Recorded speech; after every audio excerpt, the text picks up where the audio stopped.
Before we continue and review each option, I want to introduce something important. Here's a list of issues to consider when choosing which option is suitable for you. Do you have a work permit? Are there any limitations on it, such as finding a sponsor? If you work in a profession that requires qualifications, such as a doctor or a therapist, do your qualifications apply in the host country? If not, what should you do to be qualified locally? Most options can be pursued locally and remotely. Which one do you prefer? Keep in mind the time differences and social implications of working remotely. Do you need to know the local language? What is your availability? Do you have any other obligations that prevent you from committing full-time? How long will you stay in the host country? Are you only moving abroad once, or do you expect additional moves in the upcoming years?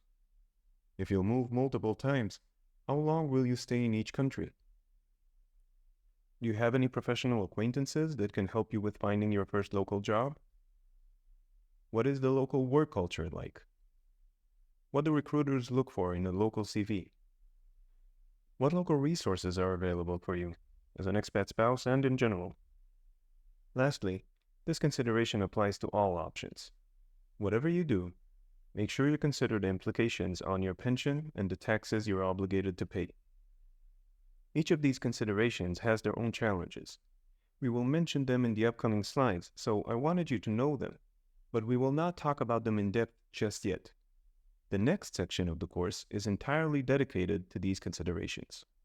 We will review the challenges each of them hold and explore the possible ways to overcome these challenges. For now, just keep this in mind as we go over our options one by one.